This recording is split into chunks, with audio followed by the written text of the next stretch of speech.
ಸ್ನೇಹಿತರೆ, ಮೀಡಿಯಾ ಮಾಸ್ಟರ್ಸ್ಗೆ ಸ್ವಾಗತ, ಸುಸ್ವಾಗತ.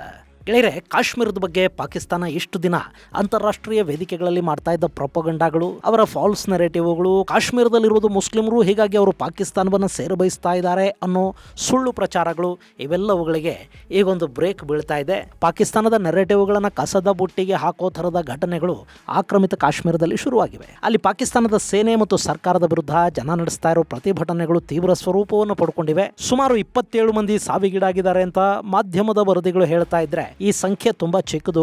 ಅಲ್ಲಿ 150ರಿಂದ 200 ಮಂದಿ ಸಾವಿಗೀಡಾಗಿದ್ದಾರೆ. ಆದರೆ ಆ ಮಾಹಿತಿ ಹೊರಬಾರದ ಹಾಗೆ ಪಾಕಿಸ್ತಾನದ ಸೇನೆ ತಡೀತಾ ಇದೆ ಅಂತ ಖಾಸಗಿ ಮೂಲಗಳು ಹೇಳ್ತಾ ಇವೆ. ರಾವಲ್ಕೋಟ್ ಆಸ್ಪತ್ರೆ ಬಳಿ ರೇಂಜರ್ಸ್ ಗುಂಡಿನ ದಾಳಿ ಮಾಡಿದ್ದಾರೆ. ಹಾಗೆ ಅಲ್ಲಿನ ನಾನಾ ಕಡೆಗಳಲ್ಲಿ ಪಾಕಿಸ್ತಾನದ ಸೇನೆಯನ್ನ ಜನ ಕೂಡ ಅಲ್ಲಿಂದ ಓಡಿಸೋ ಕೆಲಸವನ್ನು ಮಾಡ್ತಾ ಇದ್ದಾರೆ. ಮತ್ತೆ ಸೇನೆಯ ಯೂನಿಫಾರ್ಮ್ಗಳನ್ನ ತೂರಾಡೋ ಕೆಲಸ ಕೂಡ ಅಲ್ಲಿ ನಡೀತಾ ಇದೆ. ಅಲ್ಲಿನ ಪೊಲೀಸರು ಹಾಗೂ ಸೇನೆಯ ಮೇಲೆ ಕೂಡ ಸಾಕಷ್ಟು ದಾಳಿಗಳಾಗಿವೆ. ಆಕ್ರಮಿತ ಕಾಶ್ಮೀರದ ಜನ ಆಜಾದಿ ಆಜಾದಿ ಅಂತ ಈಗ ಕೂಗೋದಿಕ್ಕೆ ಶುರು ಮಾಡ್ತಾ ಇದ್ದಾರೆ. ಹಾಗಾದ್ರೆ ಏನಾಗ್ತಾ ಇದೆ ಅಲ್ಲಿ, ಬನ್ನಿ ನೋಡೋಣ.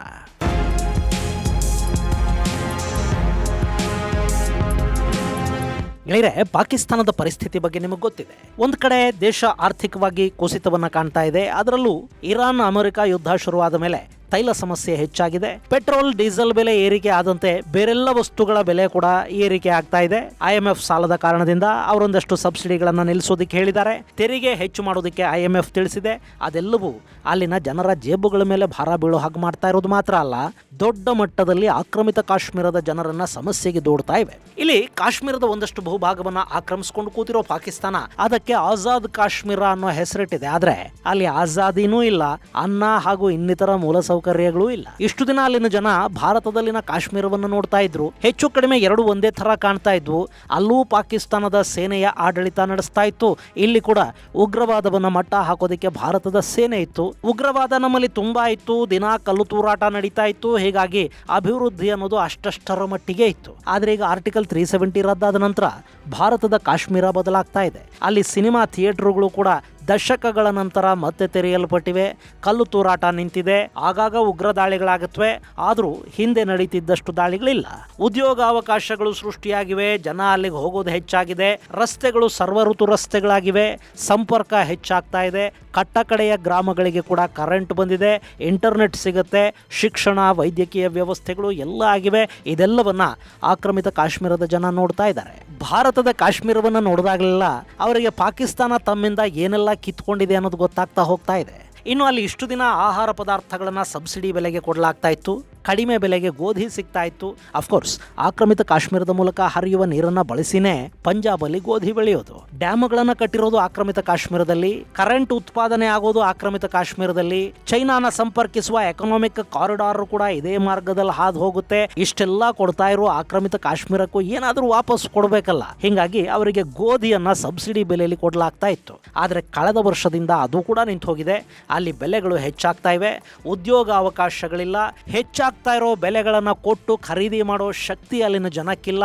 ಇದರ ಜೊತೆಗೆ ಆಕ್ರಮಿತ ಕಾಶ್ಮೀರಕ್ಕೆ ಪಾಕಿಸ್ತಾನ ಬಲವಂತವಾಗಿ ಪಂಜಾಬಿಗಳನ್ನು ನುಗ್ಗಿಸ್ತಾ ಇದೆ. ಅಲ್ಲವರು ಆಸ್ತಿಪಾಸ್ತಿಗಳನ್ನು ಮಾಡಿಕೊಂಡು ನೆಲೆ ನಿಲ್ತಾ ಇದ್ದಾರೆ. ಈ ಮೂಲಕ ಕಾಶ್ಮೀರದ ಡೆಮೋಗ್ರಫಿಯನ್ನ ಬದಲಾಯಿಸುವ ಕೆಲಸವನ್ನು ಕೂಡ ಪಾಕಿಸ್ತಾನದ ಆಡಳಿತ ಮಾಡ್ತಾ ಹೋಗ್ತಾ ಇದೆ. ಜೊತೆಗೆ ಆಕ್ರಮಿತ ಕಾಶ್ಮೀರದಲ್ಲಿ ಅತಿ ಹೆಚ್ಚು ಸೇನೆಯನ್ನ ನಿಯೋಜನೆ ಮಾಡಿರೋ ಪಾಕಿಸ್ತಾನ ನಿರಂತರವಾಗಿ ಕಾಶ್ಮೀರಿಗಳ ಮೇಲೆ ಅಲ್ಲಿ ದಬ್ಬಾಳಿಕೆಗಳನ್ನು ಮಾಡ್ತಲೇ ಹೋಗ್ತಾ ಇದೆ. ಇದು ಆಜಾದಿಯ ಕನಸು ಕಂಡು ಭಾರತದಿಂದ ಕಾಶ್ಮೀರವನ್ನ ಪಾಕಿಸ್ತಾನ ಆಕ್ರಮಿಸಿಕೊಂಡಿದ್ದನ್ನ ಅವತ್ತು ಖುಷಿ ಪಟ್ರಲ್ಲ, ಅವರಿಗೆ ಭ್ರಮ ನಿರಸನ ಉಂಟಾಗೋ ಹಾಗೆ ಮಾಡ್ತಾ ಇದೆ. ಮತ್ತು ಅದೇ ಜನ ಈಗ ಪಾಕಿಸ್ತಾನದಿಂದ ಮುಕ್ತಿಯನ್ನು ಬಯಸಿ ಬೀದಿಗಿಳಿದಿದ್ದಾರೆ. ಅಲ್ಲಿ ಜಾಯಿಂಟ್ ಆಕ್ಷನ್ ಕಮಿಟಿ ಅಂತ ಮಾಡ್ಕೊಂಡು ಜನ ಪಾಕಿಸ್ತಾನದಿಂದ ಮುಕ್ತಿ ಬೇಕು ಅಂತ ಹೋರಾಟ ಶುರು ಮಾಡಿದ್ದಾರೆ. ಕಳೆದ ವರ್ಷ ಅಂದರೆ 2025ರಲ್ಲಿ ಕೂಡ ಅಲ್ಲಿ ದೊಡ್ಡ ಮಟ್ಟದ ಪ್ರತಿಭಟನೆಗಳಾಗಿದ್ವು. ಅದನ್ನು ನಿಯಂತ್ರಿಸುವ ನಿಟ್ಟಲ್ಲಿ ಪಾಕಿಸ್ತಾನದ ಸೇನೆ ನಡೆಸಿದ ಗೋಲಿಬಾರಲ್ಲಿ ಸುಮಾರು 10 ಜನ ಸಾವಿಗೀಡಾದ್ರು ಅಂತ ಪಾಕಿಸ್ತಾನ ಹೇಳ್ಕೊಳ್ತು. ಆದರೆ 30ಕ್ಕೂ ಹೆಚ್ಚು ಜನರನ್ನ ಪಾಕಿಸ್ತಾನ ಕೊಂದು ಹಾಕ್ತು ಅಂತ ಆಕ್ರಮಿತ ಕಾಶ್ಮೀರದ ಇಂಡಿಪೆಂಡೆಂಟ್ ಸೋರ್ಸಸ್ ಹೇಳಿತು. ಇಷ್ಟಾದರೂ ಗಲಭೆಗಳನ್ನ ಸೇನೆ ಮಾತುಕತೆಯ ಮೂಲಕ ಒಂದು ಹಂತಕ್ಕೆ ಮುಕ್ತಾಯಗೊಳಿಸ್ತು. ಹಾಗೆ ಬೇಡಿಕೆಗಳನ್ನು ಈಡೇರಿಸೋದಕ್ಕೆ ಒಂದಷ್ಟು ಸಮಯ ತೆಗೆದುಕೊಳ್ಳಾಯಿತು. ಆದರೆ ಬೇಡಿಕೆಗಳು ಮಾತ್ರ ಈಡೇರಲಿಲ್ಲ.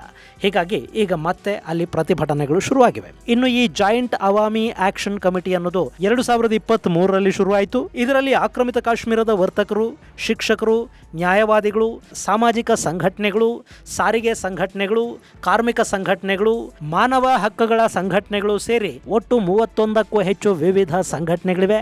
ಅವೆಲ್ಲ ಸೇರಿ ಈ ಜಾಯಿಂಟ್ ಅವಾಮಿ ಆಕ್ಷನ್ ಲೀಗ್ ಅನ್ನು ಮಾಡಿಕೊಂಡಿವೆ. ಇದರಲ್ಲಿ ಕೆಲವರು ವಿದೇಶಗಳಲ್ಲಿ ನೆಲೆಸಿದ ಕಾಶ್ಮೀರಿಗಳು ಇದ್ದಾರೆ. ಇನ್ನು ಈ ಅವಾಮಿ ಆಕ್ಷನ್ ಕಮಿಟಿ ಆಕ್ರಮಿತ ಕಾಶ್ಮೀರದಲ್ಲಿನ ಪಾಕಿಸ್ತಾನಿ ಸೇನೆಯ ದಬ್ಬಾಳಿಕೆ, ಅಲ್ಲಿನ ಸಮಸ್ಯೆಗಳು, ವಿದ್ಯುತ್ ಕೊರತೆ, ನಿರುದ್ಯೋಗ, ಸ್ಥಳೀಯ ಸಂಪನ್ಮೂಲಗಳ ಶೋಷಣೆ ಮತ್ತು ರಾಜಕೀಯ ದಮನ ಮುಂತಾದವುಗಳನ್ನು ಪ್ರತಿಭಟಿಸಿ ಪಾಕಿಸ್ತಾನಿ ಆಡಳಿತದ ವಿರುದ್ಧ ಸಿಡಿದೆದ್ದಿದೆ. ಗೆಳೆಯರೆ, ಆಕ್ರಮಿತ ಕಾಶ್ಮೀರಕ್ಕೆ ಪಾಕಿಸ್ತಾನ ಆಜಾದ್ ಕಾಶ್ಮೀರ ಅಂತ ಹೆಸರಿಟ್ಟಿರೋದಷ್ಟೇ. ಅಲ್ಲಿ ಯಾವ ಆಜಾದಿನೂ ಇಲ್ಲ. ಅಲ್ಲಿನ ಜನಕ್ಕೆ ರಾಜಕೀಯ ಅಧಿಕಾರ ಇಲ್ಲ. ಆಕ್ರಮಿತ ಕಾಶ್ಮೀರಕ್ಕೊಂದು ಪಾರ್ಲಿಮೆಂಟ್ ಅಂತ ಇದೆ.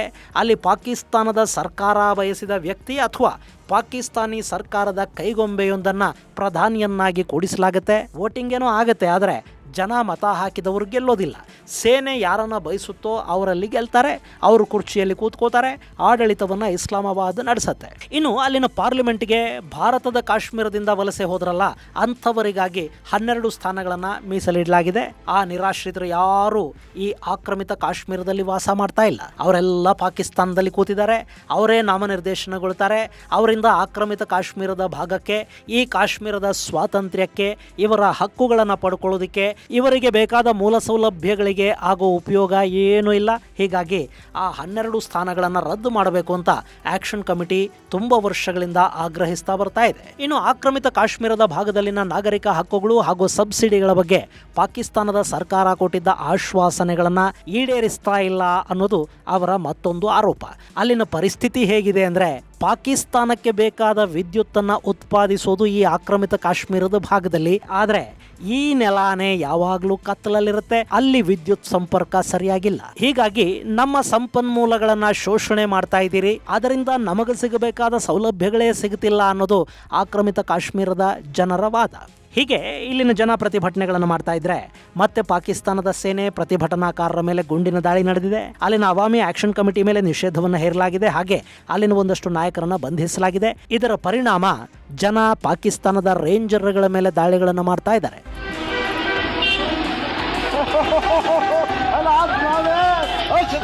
ಇಲ್ಲಿ ಓಡ್ ಹೋಗ್ತಾ ಇರೋದು ಯಾರು ಅನ್ನೋದನ್ನು ಪ್ರತ್ಯೇಕವಾಗಿ ಹೇಳಬೇಕಾಗಿಲ್ಲ. ಆಕ್ರಮಿತ ಕಾಶ್ಮೀರವನ್ನು ಆಳೋದಿಕ್ಕಾಗದು ಪಾಕಿಸ್ತಾನದ ಸೇನೆ ಭಾರತದ ಕಾಶ್ಮೀರದ ಬಗ್ಗೆ ಕನಸು ಕಾಣ್ತಾ ಇರುತ್ತೆ. ಅದು ವಿಪರ್ಯಾಸ. ಇನ್ನು ಇಲ್ಲಿ ಪ್ರತಿಭಟನೆಗಳು ತೀವ್ರವಾದ ಕೂಡಲೇ ಇಂಟರ್ನೆಟ್ ಮತ್ತು ದೂರವಾಣಿ ಸಂಪರ್ಕಗಳನ್ನು ಕಡಿತಗೊಳಿಸಲಾಗಿದೆ. ಇದೆಲ್ಲದರ ಪ್ರತಿಧ್ವನಿ ಈಗ ಕೇಳಿ ಬರ್ತಾ ಇರೋದು ಬ್ರಿಟನ್ನಲ್ಲಿ. ಅಲ್ಲಿನ ಸಂಸದರು ಅಲ್ಲಿನ ವಿದೇಶಾಂಗ ಕಾರ್ಯದರ್ಶಿ ವೆಟಿ ಕೂಪರ್ಗೆ ಪತ್ರ ಬರೆದು ಪಾಕ್ ಆಕ್ರಮಿತ ಕಾಶ್ಮೀರದಲ್ಲಿನ ಸಂವಹನ ವ್ಯತ್ಯಯ, ಬಂಧನಗಳು ಮತ್ತು ತೀವ್ರ ಉದ್ವಿಗ್ನತೆಯ ಬಗ್ಗೆ ಕಳವಳವನ್ನು ವ್ಯಕ್ತಪಡಿಸಿದ್ದಾರೆ. ಇಸ್ಲಾಮಾಬಾದ್ನಿಂದ ಈ ಬಗ್ಗೆ ಒಂದು ಸ್ಪಷ್ಟೀಕರಣವನ್ನ ಬ್ರಿಟನ್ ಪಡ್ಕೋಬೇಕು. ಉದ್ವಿಗ್ನತೆಯನ್ನ ಕಡಿಮೆ ಮಾಡೋದಕ್ಕೆ, ಆಕ್ರಮಿತ ಕಾಶ್ಮೀರದಲ್ಲಿನ ಜನರ ಹಕ್ಕುಗಳನ್ನ ಮತ್ತೆ ಅಲ್ಲಿ ಸ್ಥಾಪಿಸೋದಕ್ಕೆ ಬ್ರಿಟನ್ ಪ್ರಯತ್ನ ಪಡಬೇಕು ಅಂತ ಈ ಸಂಸದರು ಒತ್ತಾಯ ಮಾಡಿದ್ದಾರೆ. ಹಾಗೆ ಪಾಕಿಸ್ತಾನದ ಸರ್ಕಾರ ಆಕ್ರಮಿತ ಕಾಶ್ಮೀರದಲ್ಲಿ ಕೆಲ ಬ್ರಿಟಿಷ್ ಪೌರತ್ವವನ್ನ ಹೊಂದಿರುವ ಕಾಶ್ಮೀರಿಗಳನ್ನು ಕೂಡ ಬಂಧನಕ್ಕೀಡು ಮಾಡಿದೆ. ಹೀಗಾಗಿ ತಕ್ಷಣ ಅವರನ್ನು ಬಿಡುಗಡೆ ಮಾಡಬೇಕು ಮತ್ತು ಕಾಶ್ಮೀರದ ಜನರ ಸಮಸ್ಯೆಗಳ ಬಗ್ಗೆ ಇಸ್ಲಾಮಾಬಾದ್ ಈ ತಕ್ಷಣ ಕ್ರಮ ಕೈಗೊಳ್ಳೋದಕ್ಕೆ ಅವರ ಮೇಲೆ ಒತ್ತಡವನ್ನು ಹೇರಬೇಕು ಅಂತ ಕೂಡ ಈ ಬ್ರಿಟನ್ನಲ್ಲಿನ ಸಂಸದರ ನಿಯೋಗ ಅಲ್ಲಿನ ವಿದೇಶಾಂಗ ಇಲಾಖೆಗೆ ಪತ್ರ ಬರೆದು ಒತ್ತಾಯಿಸಿದೆ.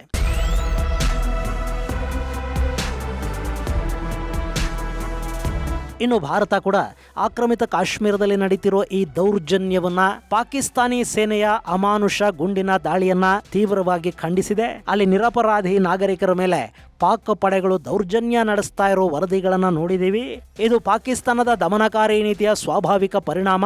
ಇದೆಲ್ಲದಕ್ಕೆ ಪಾಕಿಸ್ತಾನವನ್ನ ಹೊಣೆಗಾರನನ್ನಾಗಿ ಮಾಡಬೇಕು ಅಂತ ನಮ್ಮ ವಿದೇಶಾಂಗ ಇಲಾಖೆಯ ವಕ್ತಾರ ರಣಧೀರ್ ಜೈಸ್ವಾಲ್ ಹೇಳಿದ್ದಾರೆ. ಜಮ್ಮು ಕಾಶ್ಮೀರ ಮತ್ತು ಲದಾಖ್ ಭಾರತದ ಅವಿಭಾಜ್ಯ ಅಂಗ. ಹಾಗೆ ಇವತ್ತು ಪಾಕಿಸ್ತಾನ ಆಕ್ರಮಿಸಿಕೊಂಡಿರುವ ಆಕ್ರಮಿತ ಕಾಶ್ಮೀರ ಏನಿದೆ ಅದು ಕೂಡ ಭಾರತದ ಅವಿಭಾಜ್ಯ ಭಾಗ ಅಂತ ರಣಧೀರ್ ಜೈಸ್ವಾಲ್ ಹೇಳಿದ್ದಾರೆ. ಗೆಳೆಯರೆ, ಆಕ್ರಮಿತ ಕಾಶ್ಮೀರದಲ್ಲಿ ಪಾಕ್ ಸರ್ಕಾರದ ವಿರುದ್ಧ ಜನ ಮಾಡ್ತಾ ಇರೋ ಪ್ರತಿಭಟನೆಗಳಿವೆ ನೋಡಿ, ಅವು ಪಾಕಿಸ್ತಾನದ ಕಾಶ್ಮೀರದ ಕುರಿತಾದ ನೆರೆಟಿವ್ ಏನಿತ್ತು ಅದನ್ನ ಪುಡಿಗುಟ್ತಾ ಇವೆ. ಕಾಶ್ಮೀರ ಭಾರತದ ಜೊತೆಗಿರೋದಕ್ಕೆ ಬಯಸೋದಿಲ್ಲ, ಅದು ಪಾಕಿಸ್ತಾನವನ್ನ ಆಯ್ಕೆ ಮಾಡಿಕೊಂಡಿದೆ. ಕಾಶ್ಮೀರಕ್ಕೆ ಸ್ವಾತಂತ್ರ್ಯ ಕೊಡಿಸುವ ಜವಾಬ್ದಾರಿ ಪಾಕಿಸ್ತಾನದ್ದು. ಹೀಗೆಲ್ಲ ಪಾಕಿಸ್ತಾನ ಹೇಳ್ಕೊತಾ ಹೋಗ್ತಾ ಇತ್ತು. ಇಡೀ ಕಾಶ್ಮೀರಕ್ಕೆ ಸ್ವಾತಂತ್ರ್ಯ ಕೊಡಿಸೋದು ಬಿಡಿ, ಈಗ ಅವರು ಆಕ್ರಮಿಸಿಕೊಂಡಿರೋ ಕಾಶ್ಮೀರ ಏನಿದೆ ಅದಕ್ಕೆ ಕೂಡ ಪಾಕಿಸ್ತಾನ ಸ್ವಾತಂತ್ರ್ಯವನ್ನ ಕೊಟ್ಟಿಲ್ಲ. ಅಲ್ಲಿ ಸುಮಾರು 15,000ಕ್ಕೂ ಹೆಚ್ಚು ಸೈನಿಕರನ್ನ ನಿಲ್ಲಿಸಿ ಅಲ್ಲಿನ ಪ್ರತಿಭಟನೆಗಳನ್ನ, ನಾಗರಿಕ ಹಕ್ಕುಗಳನ್ನ ದಮನ ಮಾಡುವ ಕೆಲಸವನ್ನ ಪಾಕಿಸ್ತಾನ ಮಾಡ್ತಾ ಇದೆ. ಇದರ ಪ್ರತಿಧ್ವನಿ ಈಗ ಬ್ರಿಟನ್ನಲ್ಲಿ ಕೇಳೋದಕ್ಕೆ ಶುರುವಾಗಿದೆ. ಹಾಗೆ ಕೆನಡಾ ಆಕ್ರಮಿತ ಕಾಶ್ಮೀರಕ್ಕೆ ಹೋಗದ ಹಾಗೆ ತನ್ನ ಪ್ರವಾಸಿಗಳಿಗೆ ಸೂಚನೆಯನ್ನು ಕೊಟ್ಟಿದೆ. ಈ ಸಂದರ್ಭದಲ್ಲಿ ಭಾರತ ಪಾಕಿಸ್ತಾನದ ವಿರುದ್ಧ ಅಂತಾರಾಷ್ಟ್ರೀಯ ಮಟ್ಟದಲ್ಲಿ ದನಿ ಎತ್ತಬೇಕು. ಆಕ್ರಮಿತ ಕಾಶ್ಮೀರದ ಜನರ ದನಿಯಾಗುವ ಕೆಲಸವನ್ನ ಭಾರತ ಅಂತಾರಾಷ್ಟ್ರೀಯ ವೇದಿಕೆಗಳ ಮೇಲೆ ಮಾಡಬೇಕಾಗತ್ತೆ. ಈ ಮೂಲಕ ಪಾಕಿಸ್ತಾನದ ಬಣ್ಣ ಕಳಚುವ ಕೆಲಸವನ್ನ ಭಾರತದ ಸರ್ಕಾರ ಮತ್ತಷ್ಟು ದೊಡ್ಡ ಪ್ರಮಾಣದಲ್ಲಿ ಮಾಡಬೇಕಾದ ಅಗತ್ಯ ಈಗ ಕಾಣ್ತಾ ಇದೆ. ಇದು ಗೆಳೆಯರೆ, ಆಕ್ರಮಿತ ಕಾಶ್ಮೀರಕ್ಕೆ ಸಂಬಂಧಪಟ್ಟ ಒಂದಷ್ಟು ಮಾಹಿತಿ. ಮುಂದಿನ ಸಂಚಿಕೆಯಲ್ಲಿ ಮತ್ತಷ್ಟು ವಿಶೇಷಗಳ ಜೊತೆ ಮತ್ತೆ ಭೇಟಿಯಾಗೋಣ. ಅಲ್ಲಿವರೆಗೆ ಜೈ ಹಿಂದ್, ಜೈ ಕರ್ನಾಟಕ.